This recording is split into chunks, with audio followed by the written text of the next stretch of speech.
Hey, it's D, and I'm here with season 5, episode 2 of True Blood. The Authority wins. The Authority always wins. The Authority wins. As soon as the episode started, we start from where we left off in episode 1. Tara attacks Suki, takes a nice little bite out of her, and Pam stands back laughing at the shit because it's downright funny. I mean, what did they think Tara's initial reaction was going to be to knowing that she's a vampire? Freak the. You turn somebody into the one thing they hate and they freak out. Duh. Pam tells her not to bite them, so she got this look on her face like, the fuck you mean I ain't supposed to bite them? They two I wanna. Never mind. And Pam throws her in the house, and she just basically goes ape shit and attacks the house. They catch her and confine her to Eric's cubby hole for the night. Lafayette almost goes down in the cubby and kills Tara because he's like, I turned her into the one thing I hate, and I was being selfish and keeping her alive because Jesus was gone, and Suki talks him into leaving her alive. Tara wakes up and decides she walks up to them and she tells them she'll never forgive them for doing this to her, and she runs off before they can stop her. The silver Airwick mist sprayer silver thingy shoots her in the face and she runs off. We get to Alcide, Luna, and Sam, and Emma, and Wolves, and Shifters, and all this other lovely bullshit. Alcide, decides to go lone wolf. He won't participate in eating Marcus's body as respect to the Packmaster, and I don't fucking blame him. That shit's nasty. I don't give a damn if it is part of your culture. That don't mean you gotta do it. Everybody has their own free mind to do the fuck they want. He doesn't want to be Packmaster. Martha wants to, and Martha's asking for respect for her son, and she's not going to get it, not from Alcide. Alcide has never wanted to be part of a pack. He's always been a lone wolf, and he only joined the pack in, considering Debbie's feelings. That bitch, yeah. But we fast forward to Luna and Sam get back to the house. Martha knocks on the door. Martha says to Luna she wants to see Emma. She's like, hell no, I don't want you to see Emma. You're never going to see her. And Martha tells her, well, what if she's a wolf? She's gonna, need a pack. She's my blood. And I know she's a wolf because I can feel it in her. Luna's in denial. What if she's a shifter? Blah, blah, blah, blah, blah. And she makes Martha leave. And Sam decides to speak up in his opinion and say, well, Martha does have a point. If she is a wolf, she'll need a pack to be with. It's more than safe for security, sense of security. But I understand Luna's point. Marcus is crazier than Gatshit. I mean, I can understand. She just lost her son. She just ate her son. Why would you want him to be with his mama? But still, it's whatever. Luna gets ready to go to bed that night. She walks down the hall, and you hear papers and shit tearing up and moving around the room. Emma, go to bed. Emma, why are you still up? What are you doing? She opens the door, and holy fuck, there's a wolf puppy in a nightgown. It was so cute. It was funny. So now we know that Emma's a little shape-shifting, blue-eyed wolf puppy. And then Terry, Arlene, and Patrick. This story is just getting weirder and weirder as time goes on, and it's giving me a lot of mixed feelings. Terry starts having flashbacks to Iraq, and it looks like to me they killed some civilians, but the funniest thing about it to me is how he's standing blank and expressionless at the foot of the bed and tells Arlene everybody's gonna die. We're all gonna die. It's coming for us. What is it? And why is it gonna kill everybody? Patrick and Arlene wound up talking because Arlene goes to Patrick for some answers. Of course, she doesn't get any. Terry agrees to help out Patrick, but I think he's going to go and the hell. I think he's gonna go and take Patrick off somewhere and kill him. I think that's what it is, but what's done in the dark always comes to the light, as we're seeing with Terry right now. Jason goes to see Hoyt at his mama's house, and Hoyt is fixing the sink, and he goes off on Jason, tells Jason, why the fuck are you here? Get the fuck out. I don't want nothing to fucking do with you. His mama, Hoyt language, and he don't care. So at this point, he decides to go off on if I want to say the word fuck, I say the word fuck as many fucking times as I fucking want to, and if you don't like it, you can fuck off. That's your mama. If I was Jason, I'd have slapped that nigga clean in his face. But you know, hey. Jason leaves, gives up on the whole idea. Mrs. Fortenberry thanks him and says, I thank you for getting my son away from that red-haired slut. I'm gonna bake you a pie. And don't you ever come back here again. Jessica and Steve Newland. So Steve Newland pops up at Bill's mansion to see Jessica and try to negotiate a deal on getting Jason. Steve Newland offers Jessica $10,000 for Jason. She tells him 20. He says no. She entices him so far as to go into Jason's bodily dimensions. Have you seen Jason's ass? Of course I've seen Jason's ass. It's so rock hard. You could chip a fang on it. And it just escalated into a fight because she refused $20,000 because Jason is her friend and she doesn't sell her friends. And she goes and she has a little girl fight with Steve Newland where he pulls her hair. Hair pulling! Really?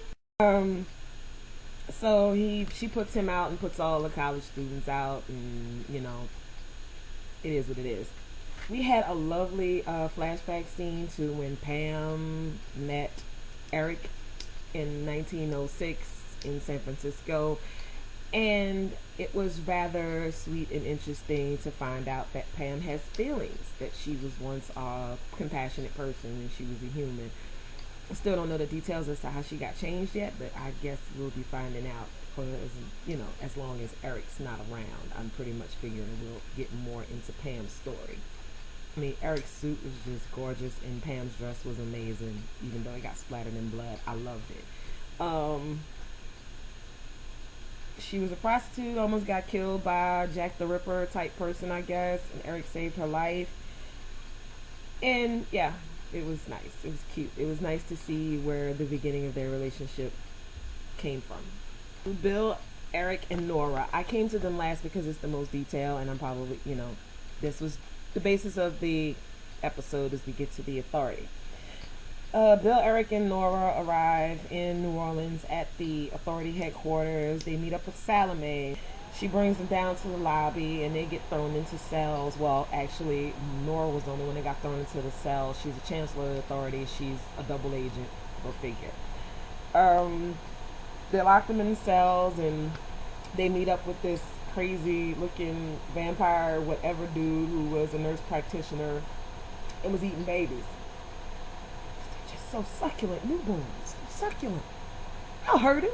They get interrogated briefly over the loudspeaker, and they'll give the answers that the authority wants, so they're basically burned with UV rays. They take them into individual interrogation.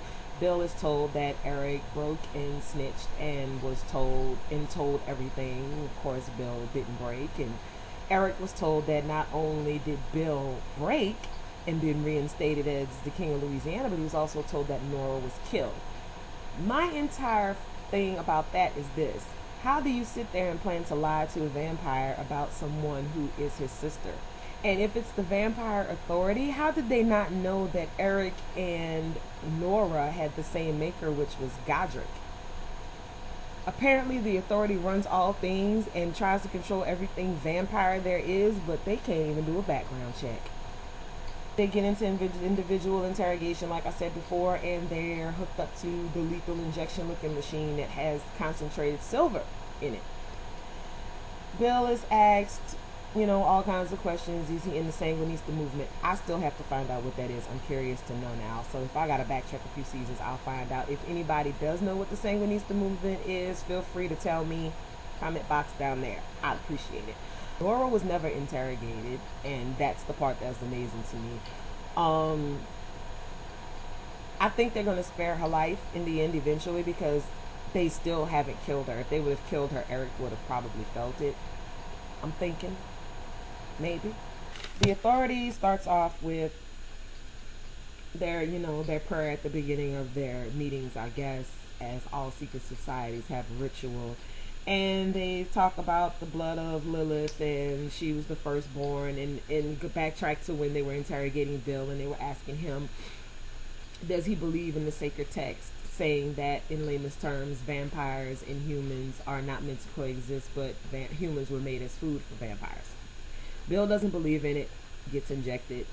Wow. Roman is the head of the Authority, played by Chris Maloney. We met Salome. We know who she is. Dieter is the gray-bearded guy. Alexander Drew is the 9-year-old. Rosalind is the country redhead. Kibwe is the black guy. They're all the chancellors. Roman is the guardian of the Authority. And if you notice, when they first walked in the building, in the lobby, there's a picture, an oil painting hanging up. That's a picture of Roman.